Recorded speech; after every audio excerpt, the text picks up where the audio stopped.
Et je parlerai. Bongo na koloba. Je t'interrogerai. Na kotuna motuna. Et tu m'instruiras. Pe okoye kusangai. Mon oreille avait entendu parler de toi. Bitona ngai ke eyokaki koloba na tina na yo. Mais maintenant mon œil t'a vu. Kasi satsa ipili sunangai emoni yo. Que le Seigneur vous bénisse. Vous pouvez maintenant vous asseoir.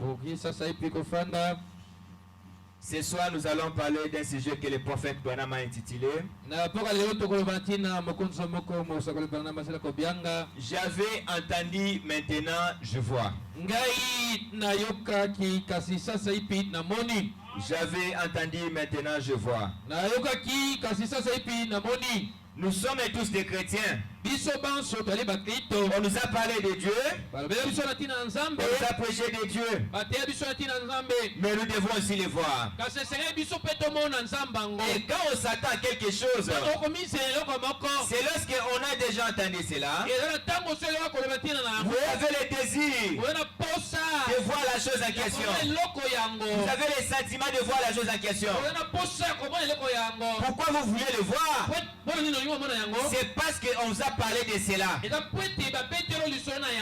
la raison pour laquelle le prophète Branham a tiré un sujet là-bas. J'avais entendu parler de toi. Maintenant je vois. Ici l'histoire est en train de parler de Job. C'était le prophète Job. Job était une personne qui avait écouté parler de Dieu. Il était un prophète qui a vécu au temps ancien. Il avait beaucoup d'instructions à propos de Dieu. Mais il était arrivé un moment où Job désirait voir ces dieux-là. Il éprouvait les sentiments lui de voir Dieu. Pendant qu'il était dans la détresse, pendant que rien ne marchait, il était abandonné des hommes. Personne ne pouvait lui consoler. C'est à ce moment qu'il a commencé à méditer à propos de Dieu. Il a commencé à méditer à propos de son existence. Et il s'est écrié, si Dieu avait une maison, je pouvais aller dans sa maison et toquer et voir la face de Dieu. Alléluia. Et frère Branham me dit, cela doit être le désir de tout véritable chrétien. Un véritable chrétien doit éprouver le sentiment de voir le Dieu. Votre adoration ne doit pas rester en suspense. Un vrai adorateur, c'est celui qui reconnaît une représentation de qu'il adore. Alléluia. Et à chaque fois, même à l'Ancien Testament, quand il fallait pour adorer, il y avait quelque chose qui s'est représenté pour adorer. Même quand les enfants d'Israël étaient en Égypte, à un moment donné, ils ont commencé à dire Moïse,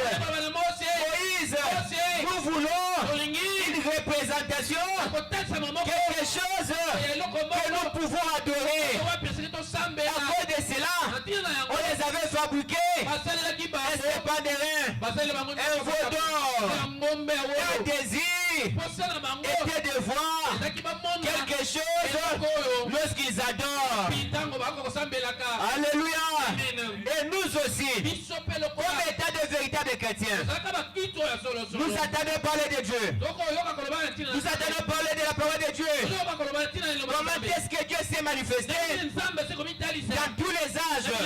Votre désir, c'est aussi de voir ces dieux-là. Votre désir serait aussi de voir quelque chose qui peut représenter Dieu dans notre adoration. Alléluia. Et quand Job, quand il a crié cela, quand il a désiré cela, c'était quelque chose qui brûlait en lui. C'était quelque chose qui était en train de remonté en lui. Et frère Madame dit ceci dans la brochure. Voilà Jésus. C'est là où je dois commencer. Je suis au paragraphe 18.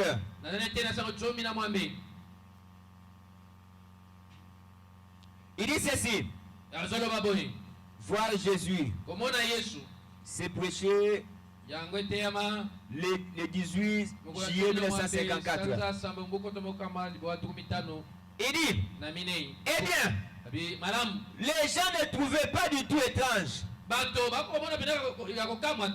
nous parlons du Seigneur Jésus-Christ. Étant donné qu'il a fait la promesse de se révéler en nous, ne pourrions-nous pas le voir aussi longtemps qu'il a donné la promesse que nous pouvons le voir? Ne pourrions-nous pas le voir? Alléluia. Paragraphe 19. Il dit ceci. Eh bien, quand nous devenons tellement remplis de Dieu et tellement immunisés et contre les choses du monde, nous pouvons voir Dieu dans chaque acte et dans chaque mouvement de la vie. Ne le croyez-vous pas? Nous pouvons voir Dieu dans chaque acte, dans chaque mouvement. Et si nous observons réellement comment Dieu agit, nous allons comprendre ce qu'il est et nous allons le voir. Alléluia. Je commence au paragraphe 104. J'avais entendu, maintenant je vois. J'ai entendu parler de Dieu. Il a fait de Moïse.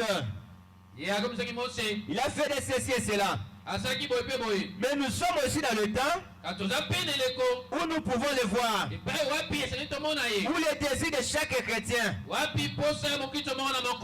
réellement être éprouvé de voir Dieu.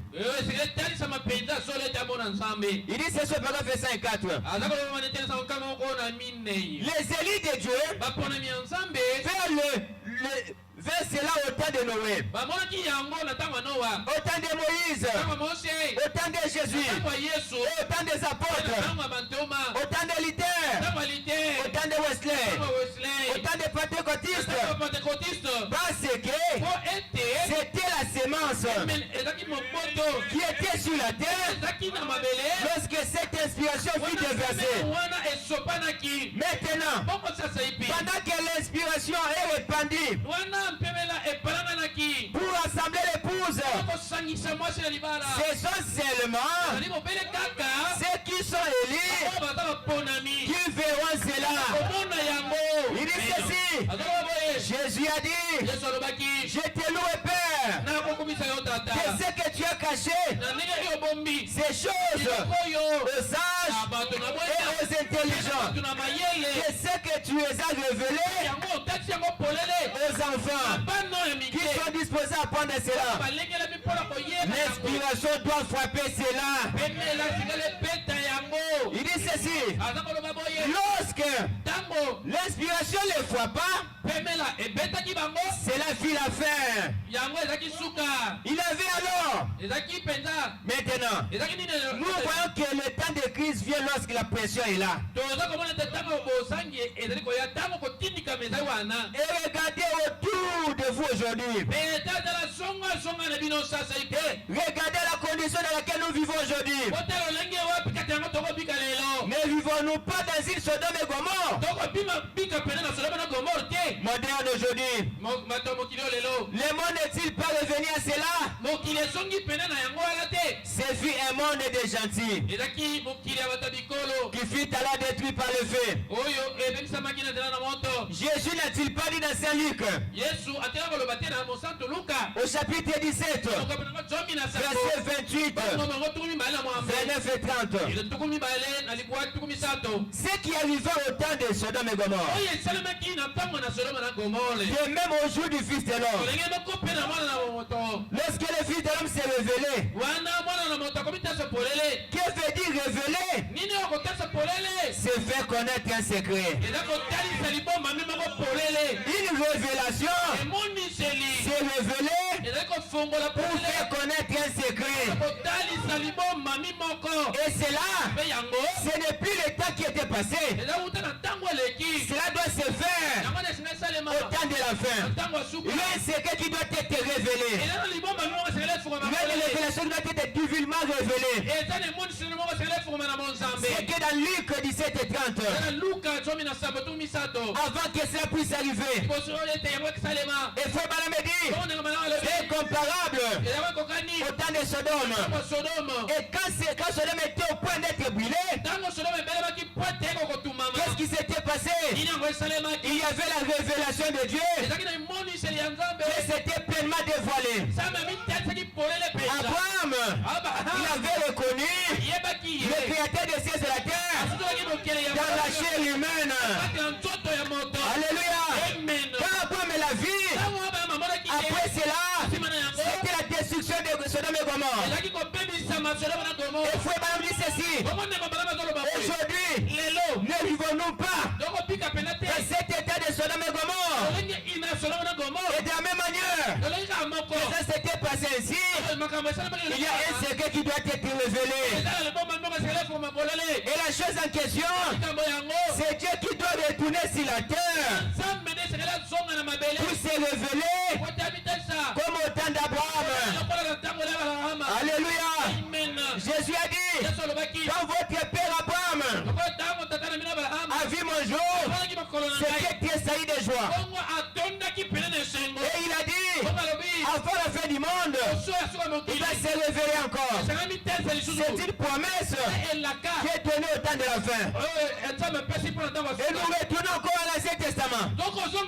Il y avait Moïse. Moïse éprouvait les sentiments de voir Dieu. Il avait entendu parler de Dieu. Il avait écouté Dieu de plusieurs manières, de plusieurs formes.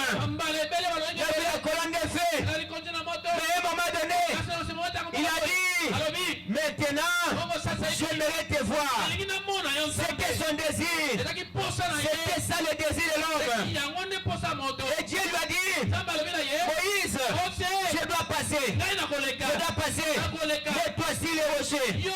Quand Moïse s'est ici les rochers, Dieu est passé devant.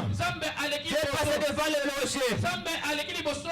C'était seulement le dos que Moïse avait vu. Mais le visage de Dieu s'était caché dans le rocher. C'était pas révélé. Cela devait être révélé au temps de la fin.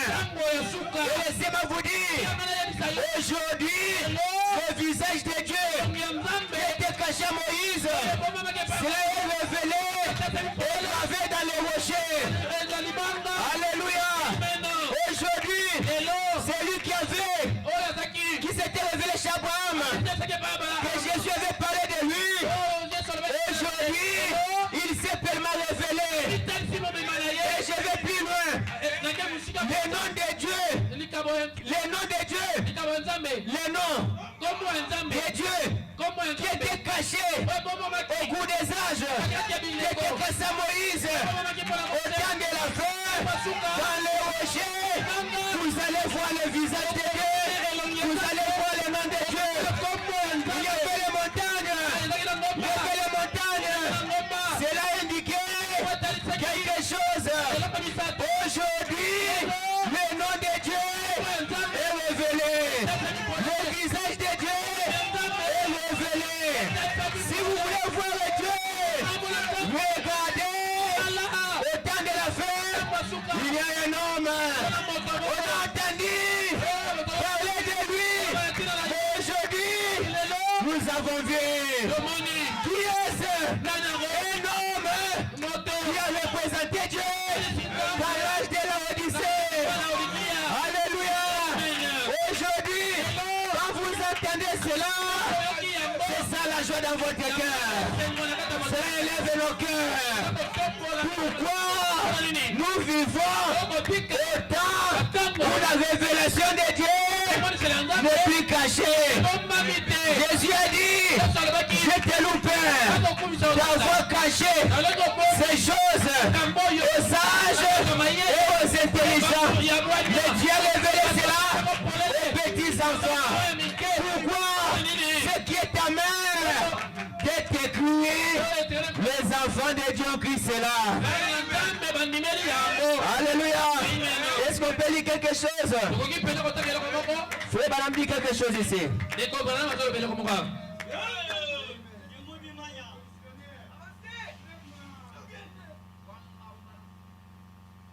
Je suis dans combattre pour la foi.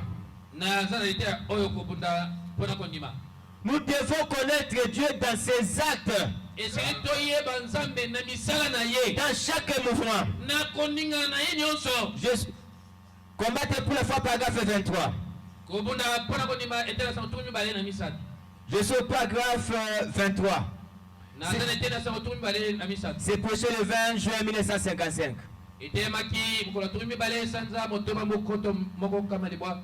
ceci. Nous devons connaître ce qui est cet homme au temps de la fin. Il dit maintenant, ceci ne peut pas être fait par un homme.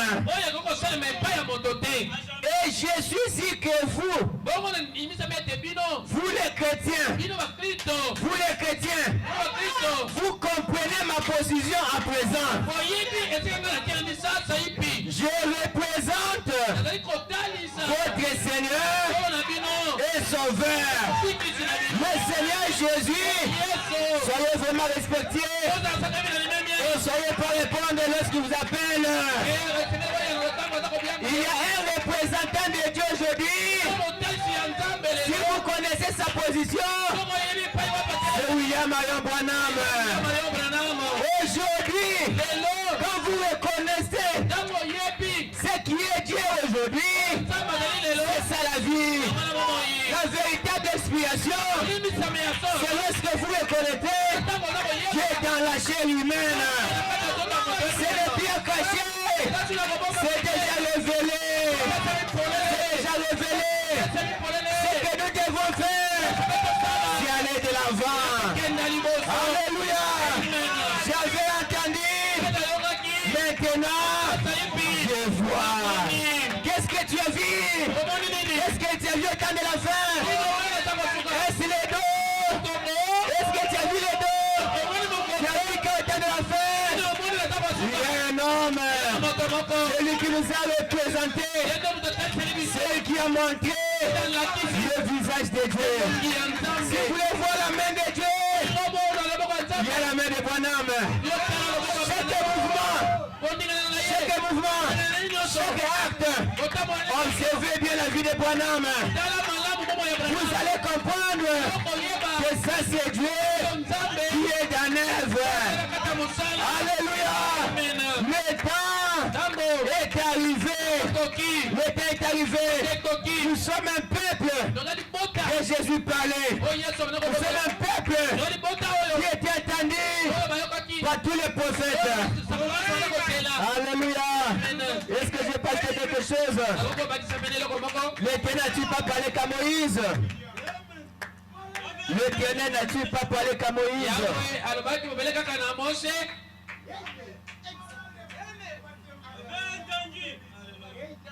Je suis au paragraphe 57. Frère Branham dit ceci. Maintenant, j'aimerais que vous sachiez, vous sachiez que, regardez, la personne qui demande aux gens de regarder, moi, je demande aux gens de le faire afin de pouvoir attirer leur attention. Voyez-vous, regardez-moi, voyez-moi, faites-le. Pourquoi? Parce que je représente Dieu pour vous. Alléluia. La représentation de Dieu, c'est le plus dans des pasteurs, c'est le plus dans des apôtres. Il y a une seule personne qui a représenté Dieu aujourd'hui, c'est l'homme de Branham. C'est lui qui a incarné la plénitude de la divinité en lui. En lui, il y a 6600 volts. Nous ne pouvons pas y arriver.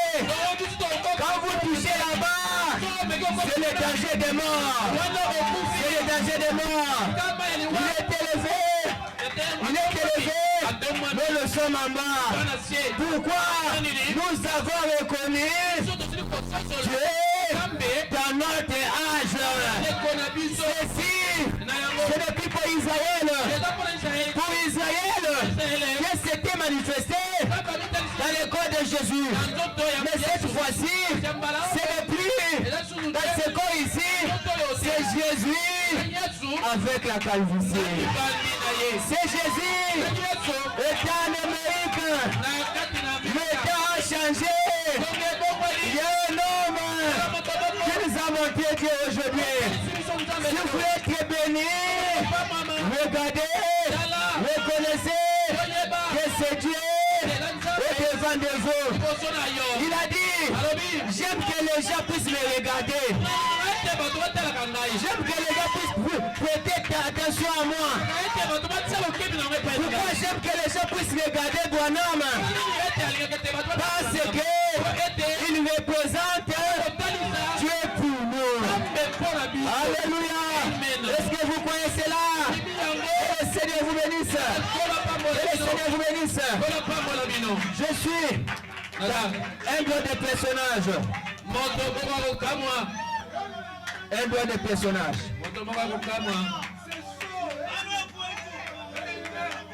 Paragraphe 73.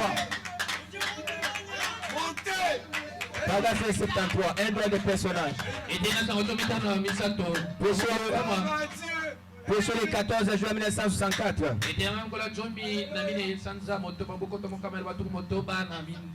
Il dit ceci. Écoutez, la parole que nous prêchons et la parole que j'ai apportée ce matin, Dieu caché derrière le pot. Le pot de blaireau. Dieu caché derrière le pot. La peau humaine. Voyez, c'est ce qu'il a fait. Quand Dieu a été manifesté dans le monde, il était caché derrière un voile, derrière la peau d'un homme. Appelé qui? Appelé Jésus. Il était voilé et caché derrière la peau d'un homme. Appelé qui? Appelé Moïse. Ils étaient de Dieu. Pas de Dieu comme des dieux. Mais ils étaient Dieu. L'unique Dieu. Il ne faisait que changer de masque. Faisant chaque fois la même chose. Apportant cette parole. Voyez, c'est comme ça que Dieu l'a fait. Il sait que l'homme doit voir quelque chose. Cela est à chacun de nous qui est né dans ce monde. Nous devons voir quelque chose. Et de la même manière, il est comment? Il est voilé derrière la chair humaine. Il était voilé en Jésus. Il était voilé en Moïse. Et cela fait de Moïse un Dieu. Et de la même manière, quand il doit aujourd'hui, on a pris Moïse, on a pris le corps de Jésus. Nous tous ici, nous avons besoin de voir le Dieu. Parce que Dieu a placé cela ses désirs.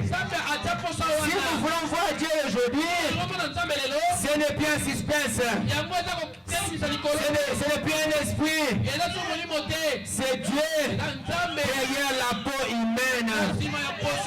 Derrière la peau humaine. Si vous voulez voir Dieu, ne regardez pas en arrière. Si vous voulez voir Dieu aujourd'hui, regardez dans l'âge à laquelle nous vivons. Il y a un homme qui est élevé. Il y a un homme qui est élevé. Il y a un homme qui nous a représenté. Il y a un homme qui a présenté Dieu.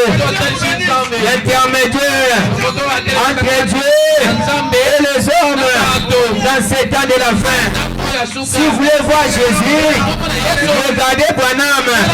Et dans chaque acte, vous allez reconnaître que Jésus est ici.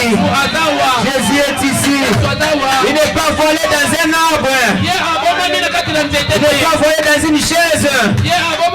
Il est volé dans un homme. Et le peuple qui va reconnaître Dieu au temps de la fin, c'est là le fera monter dans la gloire. Alléluia. Frère Branham dit, quand vous reconnaissez cela, c'est ça l'expression pour vous.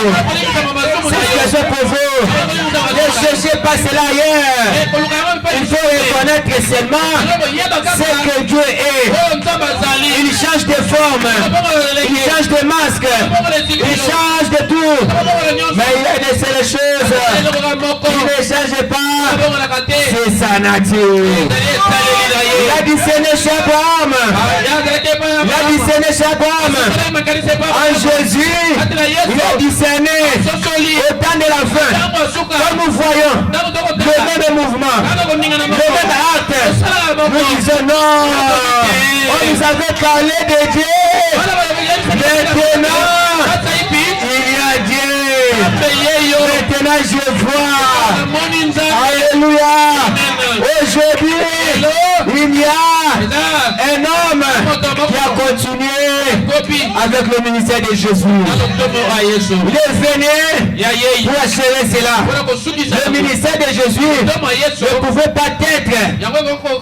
ne pouvait pas continuer alors tout directement. Mais il y avait une partie qui était réservée uniquement à William Marion Branham. Parce que même les sceaux, ce n'est pas nous tous qui recevons le Saint-Esprit qui devons briser le sceau. Cela devrait être seulement le ministère de Jésus en continuité. Et Jésus est revenu pour accomplir ce que l'État suspense. Mais tout se fait. Il a emprunté encore. Et ce corps-là, c'est William Branham. Quand vous le connaissez, votre jour et son message, et le messager, c'est ça, la bénédiction pour vous. Alléluia. Alléluia. Il est dit avant la fin du monde, avant la destruction de Sodome et Gomorrhe, il devait se révéler. Il devait se révéler. Retournons maintenant dans j'avais entendu, maintenant je vois.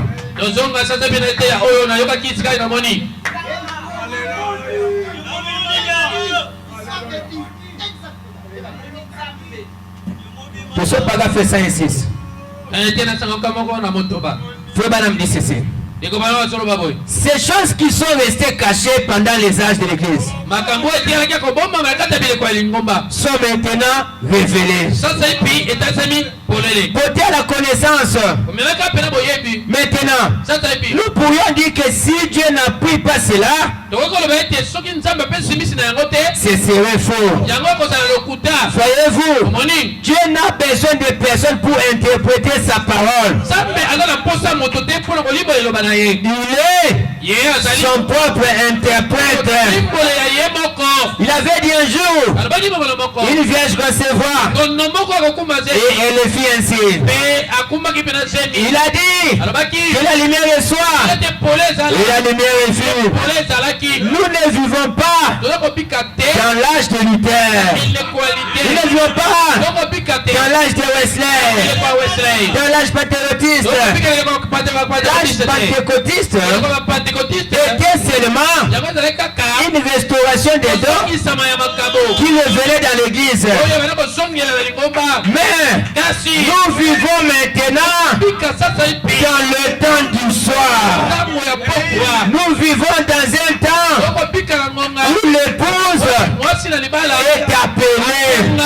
C'est le temps où nous nous vivons, le temps est déjà avancé. Il dit ceci, paragraphe 107, que même que c'était dit pour les catholiques de voir Luther, et pour les luthériens de voir Wesley, et pour les pentecôtistes de voir. De même, il est difficile pour les pentecôtistes de voir cet âge ici. Cela a toujours été ainsi.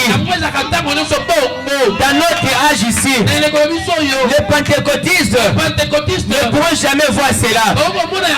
Parce que l'âge de don, c'était déjà restauré pour eux. Maintenant, ces gars ne peuvent pas comprendre facilement. C'est que Dieu dans cet âge s'est caché derrière un homme.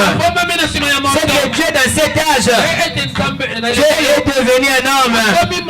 Les pentecôtistes ne pourront jamais comprendre cela. Il dit cela. Il est difficile pour les pentecôtistes de voir cet âge ici. Cela a toujours été ainsi. Parce que c'est déversé sur la semence élue. Et sur elle seulement. C'est ce que la Bible enseigne. Ils ne peuvent pas voir cela. Mais Jésus pria pour eux et dit, pour les gens de cet âge, ils sont aveugles. Ils ne le savent pas. L'Apocalypse nous dit, dans cet âge de la Odyssée, que lorsqu'il fut mis hors de l'église, ils étaient tenus pauvres, misérables, aveugles. Ils ne peuvent pas voir ce que Dieu aujourd'hui, et qui ne le savaient pas. C'est ce qui arrive. Mais ils ne peuvent pas le voir. Ils ne peuvent pas le comprendre aussi. Ils sont si confondus dans leur traduction. Comment, si Dieu entre dans l'homme, l'homme va s'éclater. C'est dans leur traduction. Quand ils observent cela, ils ne pourront jamais comprendre cela. C'est uniquement pour l'épouse élue. Pour l'épouse élue. Paragraphe 117. Il dit ceci. Maintenant, nous avons entendu que dans le dernier jour, le Fils de l'homme viendrait au milieu de son peuple et se révélerait au peuple de la même manière qu'il le fit juste avant la destruction de Sodome et Gomorrhe. Il dit le Fils de l'homme, que fit-il? Que fit-il? Il discerna le passé secret qui était dans le cœur de Sarah. Il donna aussi à Abraham la promesse. Abraham avait entendu la voix de Dieu. Il pouvait la voir de plusieurs différentes manières. Je ne sais pas comment il lui parlait peut-être. Pas de songe, pas de prophétie. Mais cette fois, il le vit dans la chair humaine. Il pouvait crier, j'ai entendu parler de toi. Maintenant, je te vois. Alléluia. C'est ça. Tout un véritable chrétien. On les a prêchés de Dieu. On a prêché de Dieu. Mais il doit arriver un moment où tu dois voir ce Dieu-là. Si tu es dans le message, j'ai fait beaucoup des années dans le message, et que tu n'as pas encore vu Dieu, c'est que tu es encore dans l'âge pentecôtiste. Parce que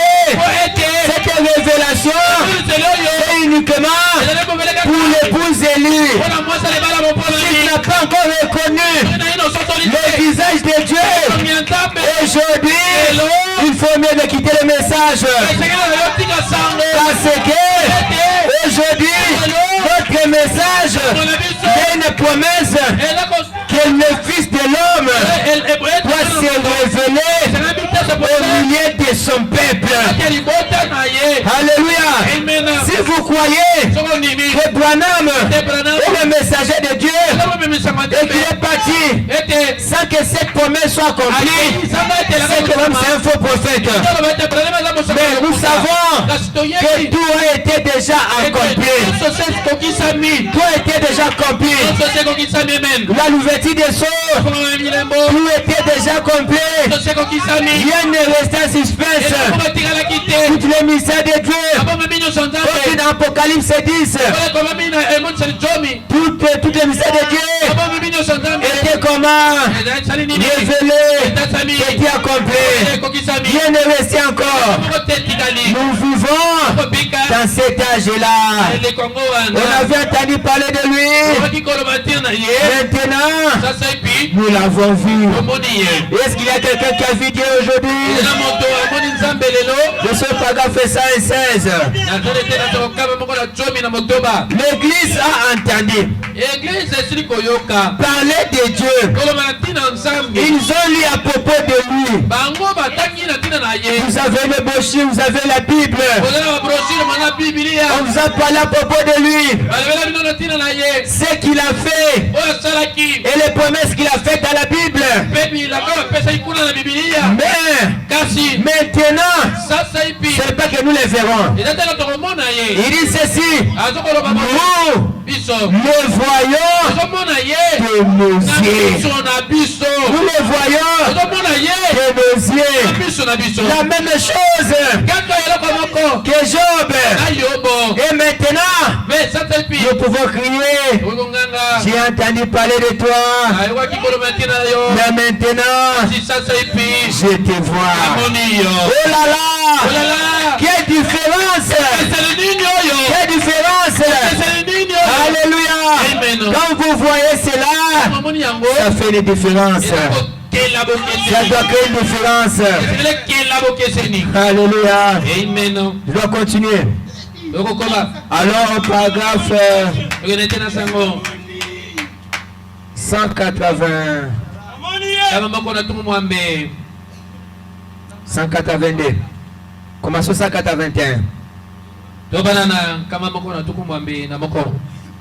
Il dit ceci: si vous prenez une allumette, 181, et lorsque vous voyez la véritable et authentique confirmation des Écritures dans ces messages de dernier jour, écoutez, et que vous y voyez la présence de Jésus-Christ. Nous sommes dans ces messages de dernier jour. C'est le temps de Luther Wesley. Nous sommes dans les messages de dernier jour. Il dit ceci: et que vous y voyez la présence de Jésus-Christ après avoir entendu ce qu'il avait déjà fait dans sa vie. On avait déjà entendu tout ce qu'il avait déjà fait dans sa vie. Tout cela, après avoir entendu tout ce qu'il avait déjà dans sa vie. Sachant que les Écritures affirment qu'il est le même hier, aujourd'hui et éternellement, et que juste avant que le monde dans sa condition sodomique soit brûlé par la colère de Dieu. Écoutez, vous voyez, est-ce que vous voyez Jésus retourner parmi son peuple, manifesté dans une chair humaine.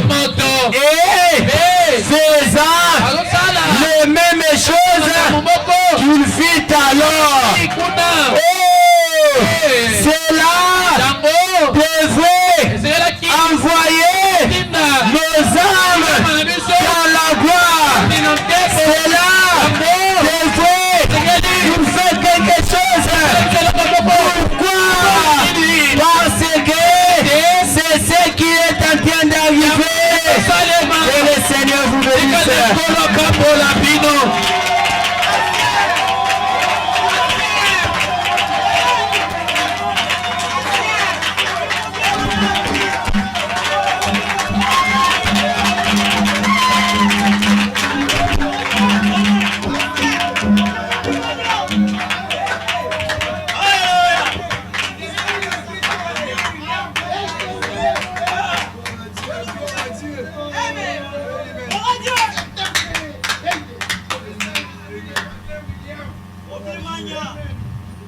Est-ce que nous pouvons acclamer pour la gloire du Seigneur?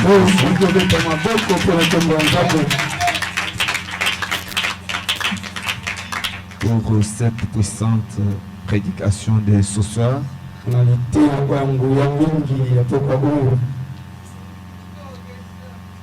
J'ai entendu, maintenant je vois. C'était vraiment merveilleux. C'est Jésus-Christ qui retourne pour être de nouveau manifesté sur la terre.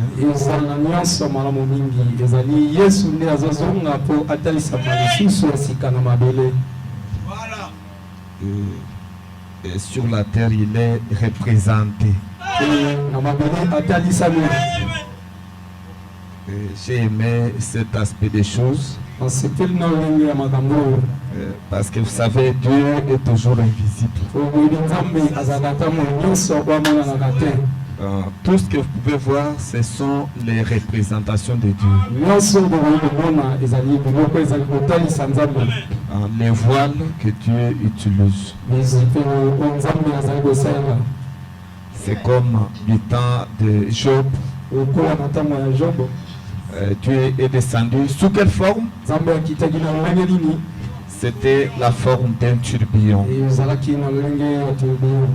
Et Job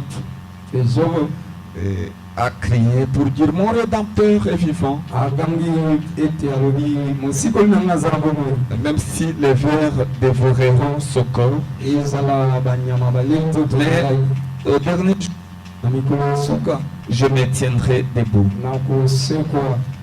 Il avait vu Dieu. Moïse aussi a vu Dieu. Sous quelle forme?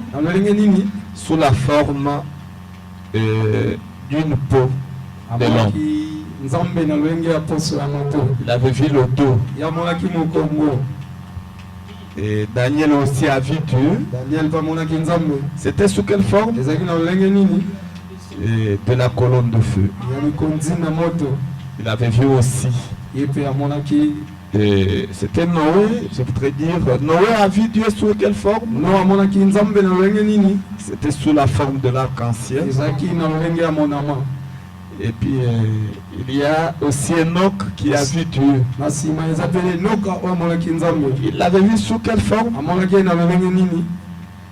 C'était sous la forme d'un nuage qui descendait du ciel.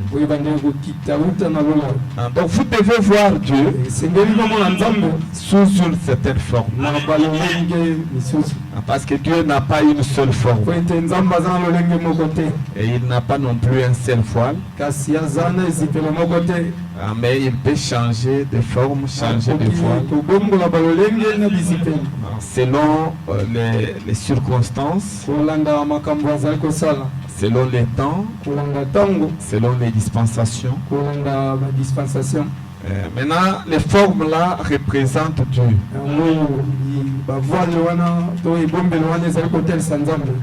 Donc représenter, ça veut dire prendre la place et le lieu de cette personne-là.